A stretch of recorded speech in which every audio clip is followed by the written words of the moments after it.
The Gobi Desert is a vast, sandy, rocky expanse inhabited by just a few nomadic herders. There are some nature reserves, but most of the animals, like the wild ass and the gazelles, wander over enormous areas, irrespective of any nature reserve boundaries. The Gobi is nowadays getting a great deal of attention because of its enormous deposits of gold, copper, coal and molybdenum, and the conservation of the Gobi ecosystem and its special wildlife will have to be achieved through landscape-based approaches in close cooperation with the mining industry. The mine which is the largest of all is Oyu Tolgoi, which is based on a huge copper and gold deposit, the likes of which the world has never seen. This is the world's largest greenfield mine site. And as this scan across the developing site shows, it is beyond imagining in terms of size. This is just the surface that you're seeing, but down below there are 146 kilometers of roads that are being built that will crisscross the copper deposit from below. No ore is being processed as yet. At the moment it's just in the development stage. The workforce comprises some 30 to 40 nationalities, and they're engaged in such ambitious projects as the construction of 2 lifts. These will be capable of carrying 150 people or 50-ton trucks. At one end of the license area, they're starting work on the construction of what will be an enormous open pit. Meanwhile, outside the license area, the Gobi is vast, flat, hot, subject to mirages like this, and with a scrubby vegetation.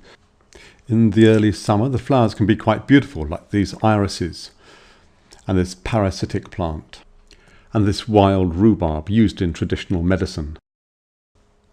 FFI is helping the mine company to assess the impact of the operation on biodiversity and to come up with creative solutions for managing those impacts. The first thing to do was to look at maps and determine where we would go, and then get on the road, though with frequent stops to see things in more detail.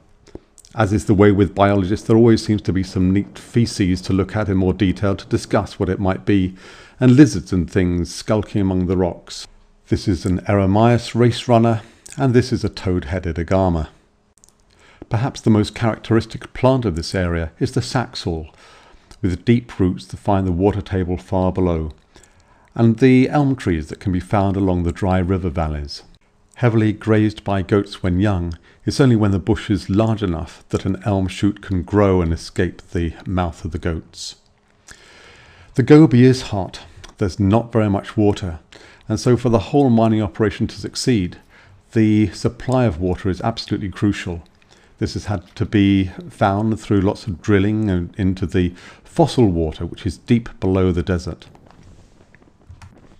Some of these wells are then channeled down to the mine site to supply the water, while others are capped off, or in a few cases used for herders to water their livestock. We met one of these herders on his motorbike, and we spent time discussing with him issues relating to livestock and water. As we progressed, we found one particular well which had been deliberately broken, and this formed a small lake which was being used by wolf and by grazing animals and by large flocks of sand grouse.